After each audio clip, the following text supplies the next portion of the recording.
Best. You've got the best podcast, the hottest podcast in the world. The Chris Voss Show, the preeminent podcast with guests so smart you may experience serious brain bleed. Get ready. Strap yourself in. Keep your hands, arms, and legs inside the vehicle at all times, because you're about to go on a monster education roller coaster with your brain. Now, here's your host, Chris Voss. Hi, folks. Chris Voss here from the ChrisVossShow.com, the ChrisVossShow.com. Hey, we're coming with another great podcast. We certainly appreciate you guys tuning in. Be sure to watch the video version of this. Go to youtube.com/Chris Voss. Go to goodreads.com/Chris Voss. And also go to facebook.com/the Chris Voss Show. You can see all our groups over there on Facebook and LinkedIn as well. We've got a really brilliant novelist that we're sharing with you today, and I think you're going to be excited to read his book, check out everything he's doing, and all that good stuff. And this episode is brought to you by IFI Audio and their new IDSE. Audio is the new wave of digital sound listening for your top music, gaming, and bleeding edge Bluetooth, even QA audio file decoding. We're using it in the studio right now. My experience with it so far just makes everything sound so much more richer and better and brings the next level. IFI Audio is an award-winning tech company with one in mind: to improve music enjoyment of quality sound, noise, distortion, and hiss from your listeners. Check out their new incredible DACs and announcement devices at IFIaudio.com. We have a most incredible novelist on the show today. His name is David Andrew Hopen. He is the brilliant author of The Orchard, and he is a first-year student at Yale Law School. He was raised in Hollywood, Florida, and he earned his master's from the University of Oxford and graduated from Yale College. And we're going to be talking about his brilliant novel today. David, welcome to the show. How are you, my friend? Hi, Chris. Thanks for having me. Thrilled to be here. It's wonderful to have you. And let's talk about your book and all that good stuff. This is really cool. This is your very first book you put out. Do you want to hold it up for us to see for those on the Instagram feed there? There you go. Here's the book. It's a really interesting cover too. And we'll talk about that in a bit. But where can people find more about you and buy the book on the interwebs? Yeah, the book came out about 2 months ago with Echo Press, HarperCollins. It's available everywhere books are sold: Amazon, HarperCollins website, Barnes & Nobles, and then a range of independent bookstores that are obviously well worth supporting. I have a website, davidhopen.com, where you can find links to order and more information about the book. There you go, guys. So what motivated you to write the book? My understanding is you spent quite some time developing this book. Yeah, I started writing this book, actually. I was about 17, 18 years old. I was a senior in high school. And I guess I had about 3 different strands of interest that propelled me to write the book, which I went on to write mostly as a college student. Firstly, I grew up in modern Orthodox Jewish communities. I attended yeshiva high schools. And at the time, I felt perplexed and fascinated by the fact that this kind of specific community within American culture was largely neglected. You could see TV shows that covered, ultra-Orthodox Judaism, and you can see books that covered things more to the left. But this was a very particular subset within mainstream American culture. And I was curious about why it was not featured really at all, or at least not on its own terms. And I was interested in examining that kind of lifestyle and also using it to propel readers towards thinking about some of the larger questions I was interested in, because these are communities that balance both tradition and firmly steeped in tradition, but also with a very normal, modernized, secular involvement. So that was the first strand. The second strand is that I was a high school kid. I was a teenager, and I could recognize even then that the books I enjoyed reading and the things I enjoyed thinking about often took place at that precipice of adulthood when you're a teenager entering into your 20s, and things have a certain way of feeling filled with splendor and important and grand. And I would say the third part of it was that I was interested in this myth from the Talmud that I learned about when I was a young kid. It was haunting and strange and compelling, and I wanted to bring those things together, and they all these strands combined, and that's how the book was started. There you go. Now you mentioned and hopefully I pronounced this correctly, the Toman. Yeah. Can you expand on us for what that is? I have a lot of great Jewish friends, and I love them. In fact, I say oy vey all the time. I hang out with them so much, but I'm not sure what that is. And so for listeners that might not know, can you give us a little bit of more insight to that? Because that's going to be in the book too. Yeah. The long and short of it is that the Talmud is a collection of commentary on Jewish law. And so specifically for Orthodox observant Jewish communities, they follow this very vast collection of writings that do focus on what the actual law is, but more importantly, it's focuses on the chaos of thinking about what law is. As a law student now, I enjoy that part of it, where it's the answers are important, the solutions are important, but even more critical is the way we reason towards that. And the way we reason towards finding out what these answers are sheds light on what we value. And so that's kind of the long and short of what the Talmud is. It's a collection of arguments and thought patterns and interesting stories that arise along the way of figuring out what the law is and what we should do. That's a great life lesson right there, really, when you think about it. Yeah. So give us an overview of the book. Like, tell us about the story and all that good stuff as to what the kind of the broad arc of it is about. Yeah. So I mentioned the Talmud. There is a very eerie tale in the Talmud that features 4 rabbis, supposedly the holiest rabbis of their era, who get together and go on this strange journey into what's mysteriously called an orchard. In the orchard, these rabbis come face to face with God, and each leaves irreversibly and fundamentally changed. They each have different reactions. One goes on to perish, one loses his faith, one goes insane, and only the 4th ends up leaving relatively untouched. And so that was a myth that beguiled me, and I wanted to set that myth in contemporary terms. And so the story takes place in modern times. It follows this high school senior named Ari Eden, who grew up in an ultra-Orthodox community in Brooklyn, New York, and rather abruptly finds himself transplanted to this whole other dazzling alien world in South Florida, where he falls into a new group of friends at a new school. And these students are much more fast-paced and much more in touch with contemporary American culture. And along the way, Ari falls into a crowd that is engaging in very, let's call it unconventional and increasingly dangerous moral experiments. And so the book, in some sense, reimagines that Talmudic story in modern times. And so it's a book of ideas. It thinks a lot about very important questions in faith and the interplay between faith and culture and meaning. But it's also a book that's about coming of age and becoming an adult and falling in love and figuring out where you belong in this world. These are a lot of things that you go through when you're young. Of course, I think I'm still going through them at 50. I'm still figuring stuff out and having new epiphanies and waking up going, maybe I. And that's part of the beauty of it. And seeing, now that the book's out in the world, and seeing audiences from all sorts of places reach out, and people who are many decades removed from their high school experience can think vividly back on what it was like to grow up. And even if this is a particular niche or subset of a community, they're universal themes. Everyone remembers what it was like to be that age. Yeah. I wish I could go back with all the knowledge that I have now and use it. But even then, I'm not sure that my knowledge library is complete. I mean, like, even at 50, I was like, wow. And I think one of the challenges of life is you have this wreckage that you leave behind over the years, and you go and you can see the patterns after you get older, and you can go, wow, yeah, that really left a trail there.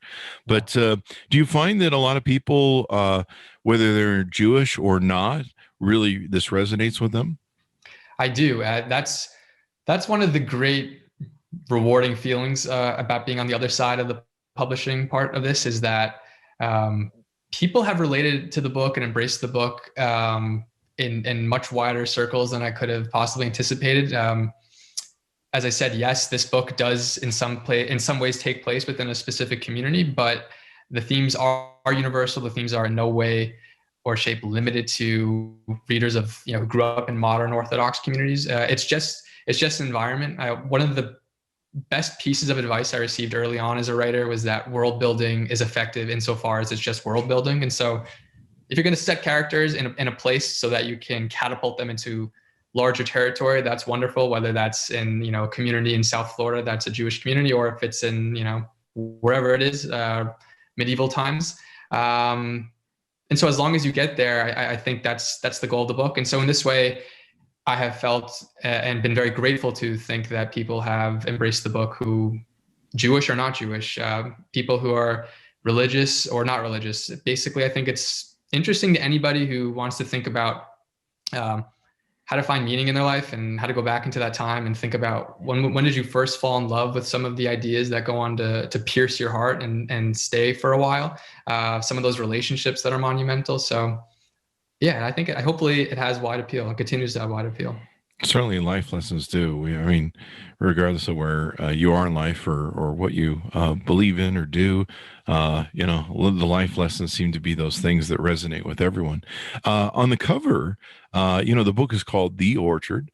On the cover, is that a burning bush that we see, or what is that on the cover of the book? Yes. So to show it up, we have, let's say my designer did an amazing job. Someone named Elizabeth Yaffe. I'm very grateful for this cover. I've loved seeing how readers can look at the cover and each come up with different aspects in it. Some have insisted that they see David Hopen in the flames. Some have seen a bull. Some have seen all sorts of interesting, bizarre images. It's a bit of a Rorschach test in that way. What is there is that it's a burning fire in the shape of what can be potentially a bush. There are silhouettes of faces in there. Oh, wow. Representing some of the main characters. But some of the fun is having the readers look at the cover, study it, go on to read the book, and then as they're reading or after they read, go back and find some other things hidden in there. That's pretty cool. I've got to go look at that cover again now. So what other characters in the book as the story develops? So the main character, Ari, is this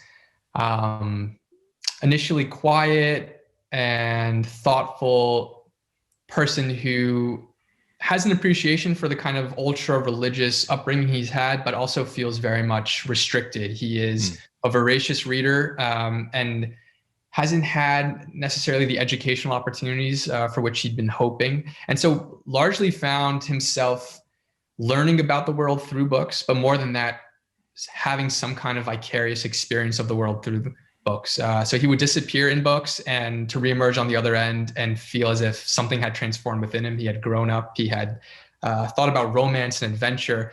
And so when he does move to Florida, he's hungry. He's hungry for experience. He's hungry for new friends. He's hungry to actualize some of the ideas he's thought about and read about in books. And he falls into a group of friends that's made up of, the ringleader of this group is a boy named Evan Stark, who is brilliant and grappling with the tragic loss of his mother. He is someone who is defiant, but not in the conventional teenage sense of being angry. He's someone who is looking to make sense of the world and piece together some of the losses he's experienced, and push at a lot of the pillars of faith that he's been spoon-fed all of his life. You have other characters like Noah Harris, who is Ari's friend in Florida and new neighbor, and he brings him to the fold. Noah is this athletic phenomenon. He's going to go play basketball at the collegiate level. He's beloved. You have other characters, including a student named Sophia Winter, for whom Ari is head over heels. She is a mysterious and brilliant pianist. And so there's this, in short, collection of friends who are much more sophisticated, much more knowledgeable, and much more charismatic and eager to experience the world than Ari's ever known before. He is immediately spellbound by this group, but does find himself fitting in and finds that once he's arrived, things accelerate. Awesome. How much of this book it has you in it from your, I mean, we all would take our stories from our personal lives, but how much of this came from, your personal experience in your life? How much have you played into this book?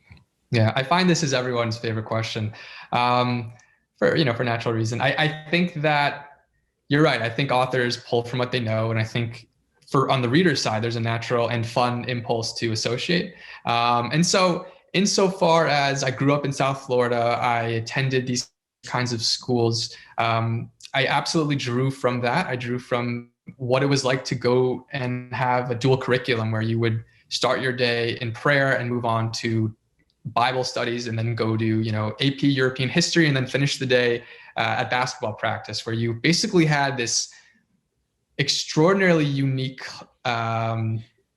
association of different and potentially clashing things all in one world. And it's a bubble. You don't necessarily think that it's odd. You don't think about what it's like until you leave and go off to college. So I drew from that. I drew also from the energy of being involved in a warm, tight-knit community and having lifelong friends with whom you grew up. And I also I grew up in South Florida. I've never lived anywhere else before that point, but I did initially attend more of a right-wing religious school before going to a more modern high school. So I knew what it was like to transition, albeit in less dramatic terms. But I will say that the more explosive events of the book, as readers will find, are very much fictional. They don't draw from anything that resembles my life. But part of the fun is, imagining some of the real things in your life and thinking about what it would look like in story form, and how can that move readers into the places you want them to be. Yeah, that sounds really interesting. How as you were building this out, this is your first novel, and you're probably going to go on, like most novelists, to write more books and extend beyond that. Do you see the characters in this book or this book being a continuum of like book 2, book 3, book 4, or do you see this being a concise compilation here? Yeah, just before we got on this call, I got an email from some woman who asked, "Can you please write a sequel?" Those are always heartening messages to see. I am at work on another book. I hope, if I should be so lucky that I can continue writing books. But as of now, no, I think this is a self-contained book. As readers will probably find by the end, a lot happens in here. It's pyrotechnical at parts and heartbreaking at parts. But I do think that it's most likely something that might live on more in another medium, if it, an adaptation more than another book. But I do think it was an important book. I mean, it's an important book for many reasons. I think anyone would find that their debut novel is important, but I have a particularly intimate and grateful relationship with this book, having basically grown up with it and having started in high school, writing it as a college student. I feel like this is kind of my baby, and I have a hard time dissociating from the characters who have lived in my head for so many years. I think it gets easier to say goodbye when you're working on other characters, or when you're in your first semester of law school when the book comes out, as happened to me. So you get busy enough that it's easier to say goodbye. But yeah, it's been a very interesting experience in that regard. It sounds like it. Yeah. Now I noticed like you mentioned, you just you're entering law school, or you were entering law school at the time, and you graduated now. I understand, from Yale College. I graduated from Yale College in 2017. I went on to do a master's program in England. At that point, I had finished the draft of the book. I was working on revisions, but again, that was independent of my coursework. I was working on my dissertation at the time, and when I had free moments, I'd be working on the book. And now that I'm back in law school, as the book came out, it was kind of a fun full circle moment, because I don't know what it's like to be with this book outside of school in some ways. And it was cool to have the book come out right before my finals, because things were really getting. I was grateful for it. It was a great opportunity and enjoyable, but they're chaotic. I remember the day it came out, I went from, some book events to people were asking, "You're going out for, some kind of party tonight?" And I said, "Well, I have a 3-hour seminar, and then I have a big paper due tonight." So it was, it was a really cool thing to write it at this time in my life. Did some of that experience going to college have an effect on how you wrote the book, either from character development or storyline, or from just the writing in and of itself? Yeah, in intense ways. I mean, first and foremost, so I started this book before going to college, and it was a passion project. It was something I was excited about, and I was always eager to turn to when I had the time, but it wasn't something I was doing primarily as my coursework. It wasn't something I was doing in any kind of I was dedicated to it, but I didn't have a routine. Until midway through my collegiate career, I had the chance to work with Susan Choi, the National Book Award winner, who was on faculty. She was taking on a student to work one-on-one with in a tutorial. And so I remember meekly showing her the pages. I had maybe 100, 150 pages at that point, prehistoric kind of pages. And she was so gracious as a mentor, and she's a brilliant writer. And she made me feel as if this was something I could take seriously and pursue at the next level. That is so there awesome. Was definitely once in a lifetime privilege, really. I can't overstate it enough. So at that point, I think there was a shift in focus, and I set out to finish the draft by the time I graduated college. And so in that regard, I think having the experience of writing in college had a large effect on the book. And I think anybody grows as a writer, hopefully, as they continue at it and you work on your craft. And also some of the themes of the book were enhanced by being in college and taking the classes I was taking. My intellectual and academic interests are very much reflected in the book. And parts of growing up and becoming more of a solidified human being, I think, are important when you're writing a book, especially writing a book about characters on the verge of adulthood. What do you think a lot of people are going to take away from the book and remember about it? I have seen that people have taken all sorts of different things. I think there is a large focus on finding what it means to think about divinity in modern terms, even in secular terms, to think about what it means to be good, what it means to be worthy and moral. As I've noted in the past, I think that I had no idea what it would be like to publish a book during a pandemic.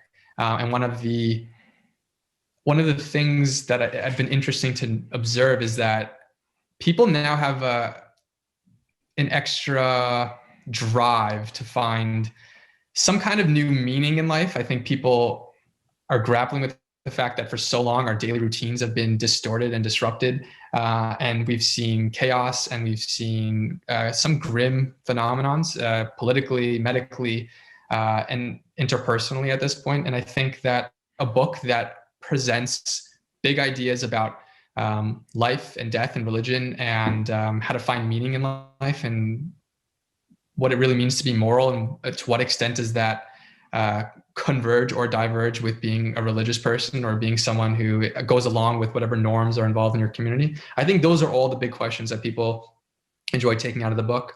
And I won't shy away from the fact that the book is also very much a fast-paced thriller. There are big moments. There are I've enjoyed seeing how readers say that even at the times they wanted to look away, they couldn't put the book down, and how the characters stay in their head afterwards. So if you're looking for big ideas, I think the book has much to say. And if you're looking for a chance to re-experience or glimpse that delicate, beautiful time of when you're coming of age, I think the book is there for you too.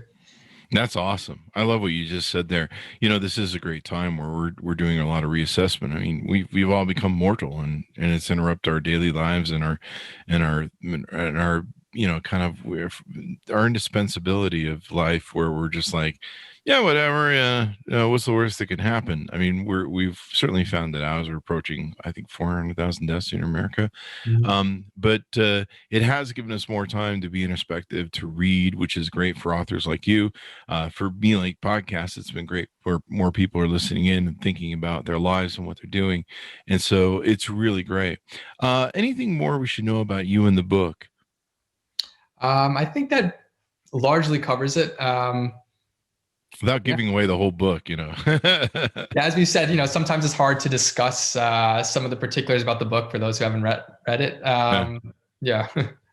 Got to keep that mystery. Otherwise, people. Well, there's a certain allure. Yeah.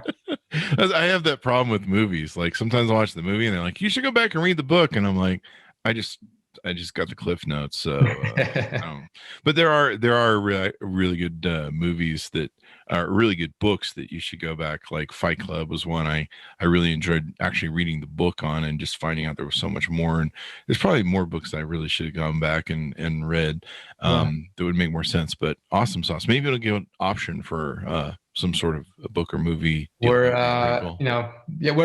those are, they're interesting opportunities without giving away too much on that front. So that's exciting. Stay tuned, folks. There you go. Stay tuned. Give us your plugs one more time, where we can take that, David, and check you out. Yeah, my debut novel is called The Orchard from Echo HarperCollins. It came out mid-November. It's available anywhere books are sold: Amazon, Barnes & Noble, independent bookshops. My website is davidhopen.com. I'm on Instagram. Reviews and coverage of the book are featured on my website, or some fun Google plugs away. And it's been a pleasure to be here. Thanks for having me again, Chris. And thanks for coming on the show. We certainly appreciate it, David.